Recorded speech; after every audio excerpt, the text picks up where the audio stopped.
있었어요. 자, 이게 지금 이 사진이 뭐냐면요. 윤동주의 연희 전문학교 학적부예요.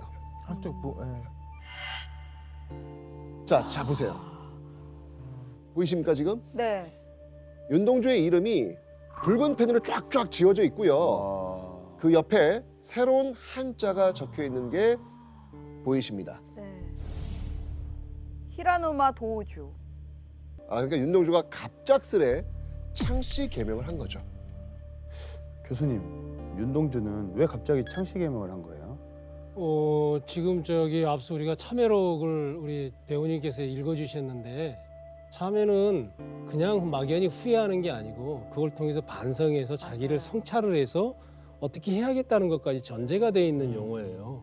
그래서 이제 왜 그러면 그렇게 할 수밖에 없었느냐? 일본으로 유학을 가기 위해서 결론은 유학입니다. 조선에서는 본인이 문학을 공부하려고 하는 부분에서 더 이상 공부할 공간이 없는 거죠. 방법도 없고. 예, 방법도 없고.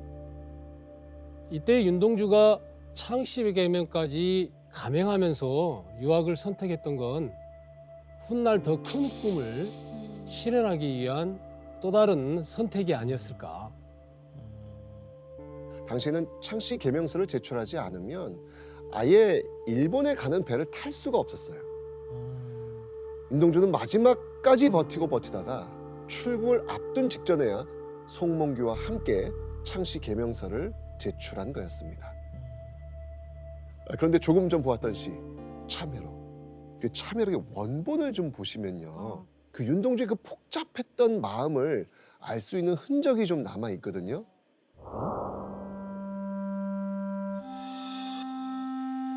자, 이 지금 낙서한 거예요. 지금 뭘 쓴 거예요? 평소 윤동주는 머릿속으로 모든 구상을 마친 다음 시를 쓰거든요. 그래서 윤동주의 다른 시에서는 사실 이런 낙서를 찾아보기 어렵습니다. 이런 사실로 미뤄봤을 때 윤동주가 참회록이라는 시를 쓰면서 정말 얼마나 많은 고민을 했을지 짐작할 수가 있는 거예요. 창씨 개명서를 제출하고 약 3달의 시간이 지난 1942년 4월 2일 윤동주는 마침내 일본 도쿄 립교 대학의 문학부 영문과에 입학합니다.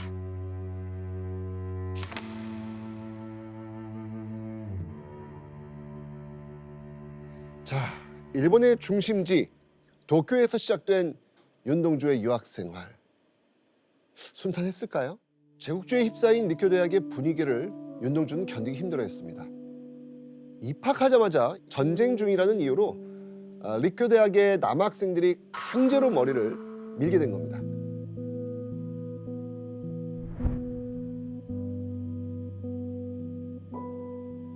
게다가 립교 대학에서는 매주 1시간씩 특이한 수업까지 받아야 했거든요. 바로 교련 수업이었습니다. 학교 교련장에서 장총으로 사람을 찌르거나 무기를 짊어지고 달리는 훈련을 그것도 일본의 현역 장교에게 받아야만 했던 것이죠. 윤동주는 교련복 입기를 거부하기도 했고요. 자신이 믿던 일본인 교수를 찾아가서 이 교련 거부에 대해서 상담하기도 했답니다. 어수선한 이 도쿄의 분위기, 유학생을 사무치는 외로움, 이를 견뎌내기 위해 윤동주는 자신의 심정을 담아 글을 써 내려가기 시작하죠. 바로 이때 훗날 교과서에 실리게 되는 이 시도 쓰게 됩니다.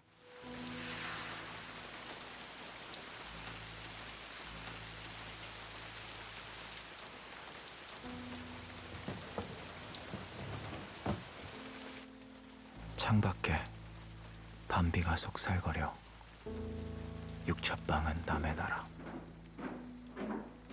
시인이란 슬픈 천명인 줄 알면서도 한 줄 시를 적어볼까. 땀내와 사랑내 포근히 풍긴 보내주신 학비 봉투를 받아 대학 노트를 끼고 늙은 교수의 강의 들으러 간다. 생각해보면 어릴 때 동물을 하나 둘 죄다 잃어버리고 나는 무얼 바라 나는 다만 홀로 침전하는 것일까? 인생을 살기 어렵다는데 시가 이렇게 쉽게 쓰여지는 것은 부끄러운 일이다. 윤동주는 시 안에서 일본을 분명하게 남의 나라라고 밝히고 있습니다. 남의 나라이자 일본 제국주의 중심지 도쿄에서 나 혼자 이렇게 편하게 공부해도 되는 걸까? 괴로워하고 있는 겁니다. 그리고 그렇게 리쿄대학 1학년 첫 학기를 마친 1942년 7월 윤동주는 여름방학을 맞아 잠시 고향집에 방문을 합니다. 오랜만에 고향에 간 윤동주는요, 동생들한테 이제부터 무언가를 꼭 사 모으라면서 아주 신신당부를 합니다. 바로 우리말로 된 책과 인쇄물. 아, 윤동주는요, 연희전문학교 때부터 리쿄대학에서까지 정말 무지막지한 일본의 제국주의 정책을 지금 온몸으로 지금 경험하고 있습니다. 그죠? 동생들에게 신신당부를 마친 윤동주는요, 고향에서 보름 정도의 그 짧은 여름방학을 즐기고 다시 일본으로 돌아가지요. 그런데 윤동주가 도착한 곳은요, 리쿄대학이 있는 도쿄가 아니었습니다. 바로 교토였습니다. 윤동주가 리쿄대학에 입학한 지 약 5개월 만에 돌연 교토에 있는 도시샤 대학의 영문학과로 지금 편입을 한 거예요. 교토는 일본의 전통적인 도시로서 사상적으로 좀 자유로운 분위기가 있었던 도시이고요. 결정적인 것 중에 또 하나는 송몽규가 당시에 교토 제국대학을 입학하고 거기에 있었기 때문에 그곳으로 옮겨서 공부를 해야겠다 이렇게 생각할 수 있었죠. 교토에서 다시 만나게 된 윤동주와 송몽규. 둘은요, 5분 거리에 불과한 하숙집을 또 자유롭게 오가면서 옛날처럼 이야기꽃을 피우기 시작합니다. 그런데 얼마 뒤 윤동주는요, 또다시 큰 결단을 내려야만 했습니다. 윤동주가 방학이 되자마자 고향 용정으로 돌아가겠다고 결심을 한 거죠. 그래서 이때 윤동주가 급하게 고향으로 돌아가랬던 이유가 있죠? 예, 우리 지금 계속 이야기하고 있지만 분위기가 계속 지금 전쟁의 상황에서 악화되고 있는 과정이잖아요. 그런 과정의 연속선상에서 이걸 이해할 필요가 있는데 일본이 아시아 태평양 전쟁 속에서 이 전시 체제를 쭉 또 강화하면서 대학생들도 군대로 가야 된다라고 하는 이 상황에서 방학 기간만이라도 내가 고향에 가서 좀 일본의 그러한 눈초리라 할까 이런 걸 좀 피해서 좀 지내보고 싶다 이런 생각을 갖게 된 거죠. 1943년 7월 윤동주의 도착 예정일이 다가오자 이 초조해진 가족들은요, 윤동주의 여동생 윤혜원을 두만강 건너의 먼 기차역까지 마중 보냈다고 합니다. 그런데 기차역에서 기다리고 또 기다려도 오빠 윤동주가 나타나질 않는 거예요. 그런데 며칠 후 가족의 부름을 받고 집으로 돌아간 윤혜원은요, 청천벽력 같은 소식을 듣게 됩니다.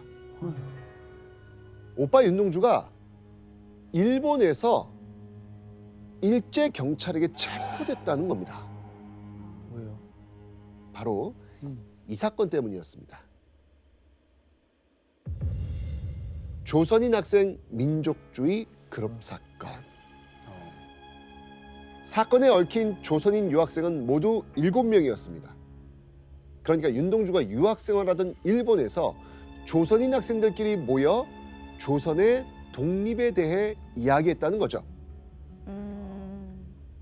사건의 진실은 이랬습니다.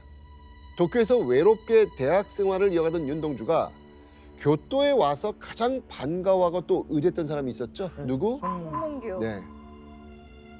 그런데요,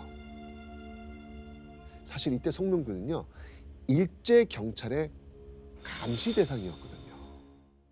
송몽규는 평범하지 않는 중등학생 과정을 거친 사람이었어요. 이미 1935년에 중앙육군 군관학교라고 있습니다. 육군 장교를 육성하는 학교에 분교가 낙양에 있었는데 거기에 백범 김구 선생님이 미래의 독립군 장교들을 육성하는 과정을 밟고 있는데 그걸 송몽규가 듣고 직접 간 거예요, 그곳에. 그래서 2기로 입학을 했는데 일본이 이걸 안 거죠. 다시 말하자면 당시 일본 영어로 표현하면 불령선인. 불량선. 예. 너는 문제가 있는 사람이니까 감시 대상자였던 거죠. 그리고 이때 송몽규를 감시하던 일제 경찰의 눈에 띈 또 다른 조선인이 있으니 그가 누구다? 윤동주. 바로 송몽규의 사촌이자 오랜 친구인 윤동주였습니다.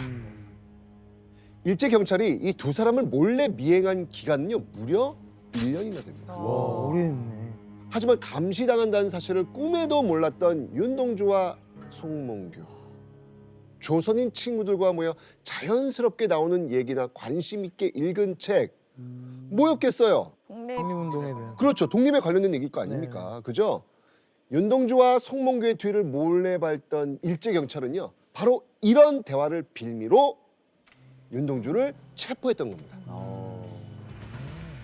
예, 사실 윤동주와 송몽규 두 사람의 대화는 뭐 예전 같으면 훈계 또는 뭐 학교 징계 정도 요 정도로 단순하게 넘어갈 수 있는 그런 사안이었거든요.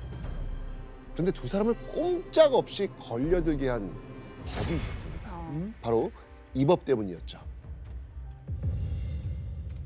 신치안유지법.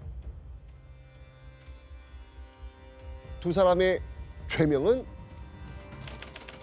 일본어가 아닌 조선어로 시를 쓴 죄, 조선 문화의 유지 향상에 힘쓴 죄. 그 원래 26년에 만들어진 법으로 쭉 이어오다가 42년에 와서 이걸 강화한 중요한 이유가 전쟁 상황 때문이거든요.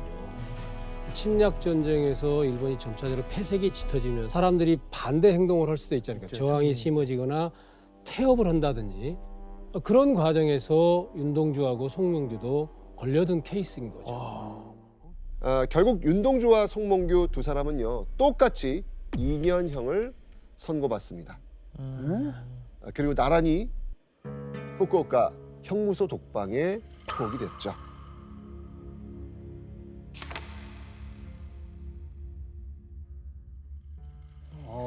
형무소에 갇힌 윤동주는요 사방이 밀폐된 독방에 투옥된 채 강제 노역을 해야만 했습니다. 그리고 한 달에 딱 한 번 가족에게 보내는 한 통의 엽서만이 허락되었다고 합니다. 그런데요 윤동주가 체포되고 약 2년의 세월이 지난 1945년 2월 어느 날 매달 가족에게 전해지던 윤동주의 엽서마저도 뚝 끊깁니다. 얼마 지나지 않아 윤동주의 고향집에는 엽서 대신 뜻밖의 전보 한 통이 도착하죠. 16일 동주 사망. 시체 가지러 오라. 윤동주가 형무소에서 갑자기 죽었다는 충격적인 소식이었습니다. 너무나 애통하게도 윤동주는 광복을 불과 반년 앞두고 일본 후쿠오카 형무소에서 절명합니다.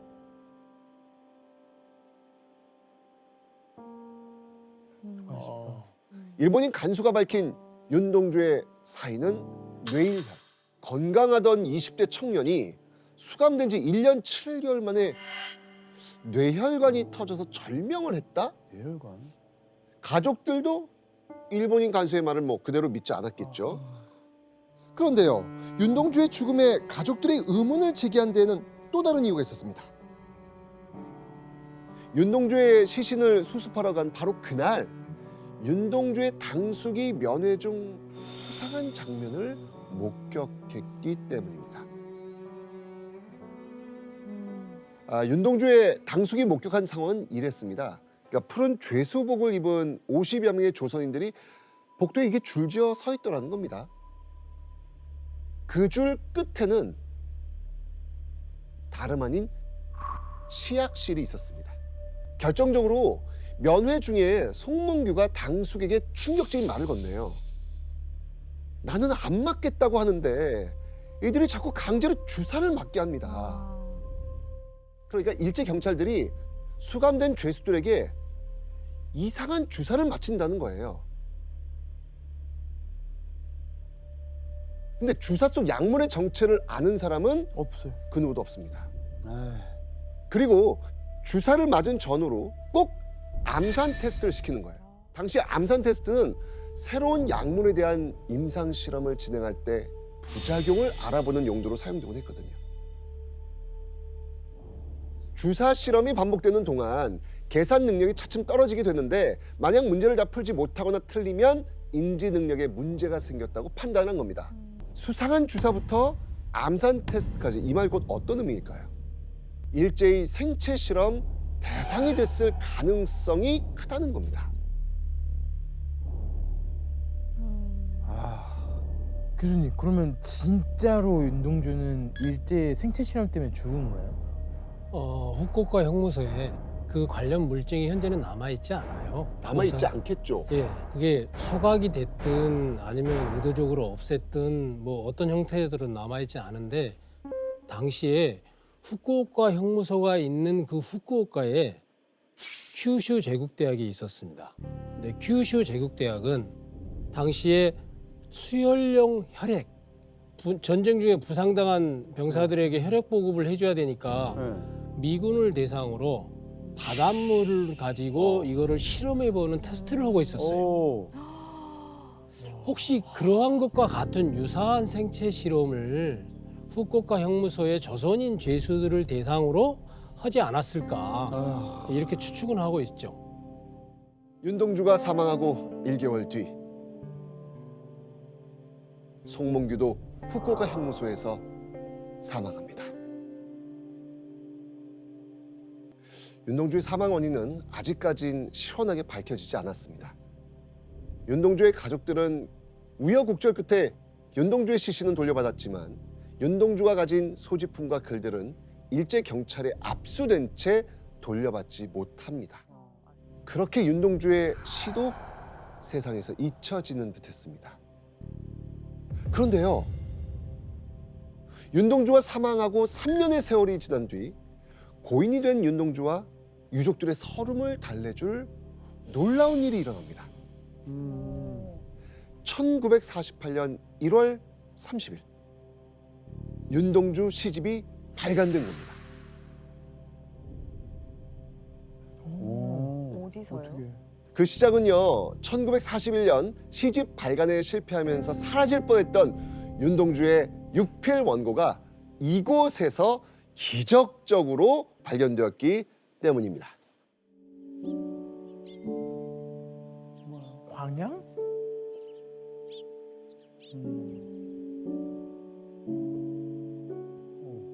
우와. 우와. 숨겨져 있던 이게 거? 어떻게 된 거예요 이게? 숨겨져 있었구나. 우와. 와. 우와. 육필 원고? 윤동주의 시집이 발견된 장소는 전라남도 광양의 한 가정집이었습니다. 자, 그런데 사라졌던 윤동주의 시집은 대체 어떻게 한반도 땅끝이나 다름없던 광양에서 발견되었을까요? 자, 여러분들 윤동주가 졸업하면서 만든 시집이 총 몇 권이라고 했죠? 3권. 맞습니다. 3권 중 1권은 자신이 가졌고요. 나머지 2권은 평소 존경하던 이양하 교수와 네. 아끼던 후배 정병욱에게 줬다고 했습니다. 윤동주에게 육필 원고를 건네받은 정병욱은요, 3년 뒤인 1944년 아시아 태평양 전쟁의 학도병으로 강제 징집되거든요. 전쟁터로 떠나기 직전 정병욱이 윤동주의 원고를 들고 집에 간 겁니다. 와. 그리고는 어머니에게 윤동주 시집을 보관해달라고 부탁을 했던 거예요. 와. 훗날 정명욱이 이렇게 말해요. 내 일평생 가장 잘한 일이 동주의 글을 지킨 것이다.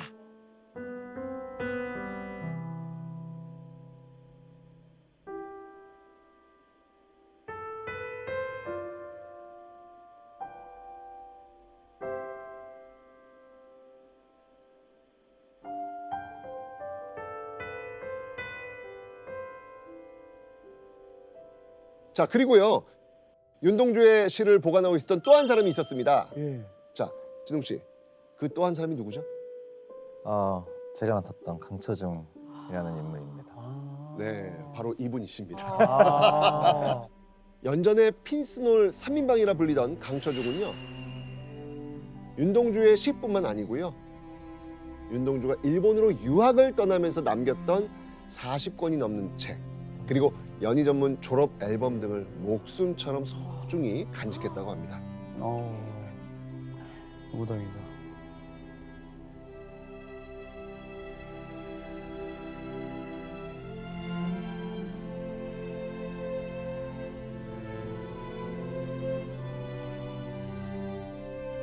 후배 정병옥이 광양 고향집에 보관했던 시 19편, 그리고 윤동주가 일본 유학 시절 친구 강처중에 보낸 시 12편, 그렇게 총 31편의 시를 엮어서 시집을 만들었던 것이죠. 하늘과 바람과 별과 별과 시. 윤동주가 연희 전문학교 시절 그토록 내고 싶어 했던 시집이 그때 어떻게 됐어요? 발간 못했잖아요. 얼마나 낙담했어요. 맞아요. 비로소 세상에 공개가 된 겁니다.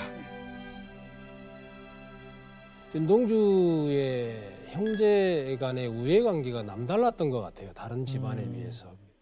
예, 윤동주 씨가 다 공개되어 있는 게 현재 116편이거든요. 그것을 총 집합한 게 1976년 판이에요. 그의 남동생인 윤일주라는 분하고 그의 여동생인 윤혜원이라는 분이 이 시집을 내는데 굉장히 큰 역할을 해요.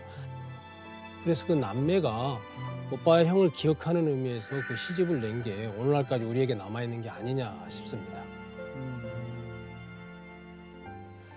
그런데 대체 어떻게 저항시인 윤동주의 시가 일본 교과서에 실렸을까요? 일본에 윤동주의 존재를 알린 어떤 인물이 있었기 때문입니다. 바로 일본의 여류 시인이자 일본의 전후 문단을 대표하는 이바라기 노리코. 그녀는 자신의 소필 한글로의 여행에 윤동주에 대한 흠모의 마음, 그리고 윤동주의 사진과 시, 인생에 대해 글을 남깁니다. 그런데 1990년 일본의 한 교과서에 한글로의 여행이 실리게 된 거예요. 교수님, 특별히 이 시기에 윤동주의 시가 교과서에 실린 이유가 있을까요? 윤동주는 1945년에 돌아가셨지 않습니까? 그런데 그 사이에 윤동주가 죽었다라는 것을 사람들이 정확하게 왜, 어떻게, 어떤 판결을 받아서 아는 사람이 없었어요. 근데 1977년하고 79년에 관련 자료들이 발견이 됐죠. 그러다가 1990년에 교과서가 실리는 시점이 되면 사실은 역사 교과서도 식민지 지배라든지 침략에 대한 내용을 언급하는 내용이 자세히 나오거든요.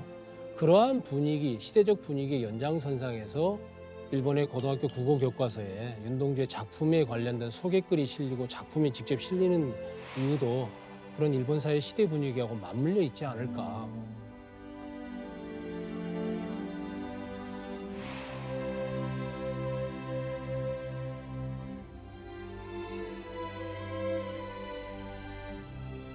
한글로의 여행을 쓴 작가 이바라기 노리코는요, 윤동주에 대해서 이렇게 평가합니다. 그가 반년만 더 생존했더라면 전후의 고국에서 즉시 선두의 활동을 시작할 인물이었을 것이다. 진짜. 그러니까 일본인의 시선으로 봐도 그 시대에 이런 시를 써내려고 한 윤동주의 의지가 정말 대단하다고, 정말 위대하다고 느꼈던 것이죠. 교수님, 그러면 일본에서는 지금도 윤동주 시인이 유명한가요? 아, 예. 도지사 대학에 윤동주를 이렇게 모시는 기념 추모비가 있고 거기에는 항상 꽃이, 생화가 항상 떨어질 날이 없어요. 그만큼 사람들이 그 윤동주를 기억한다라는 거죠.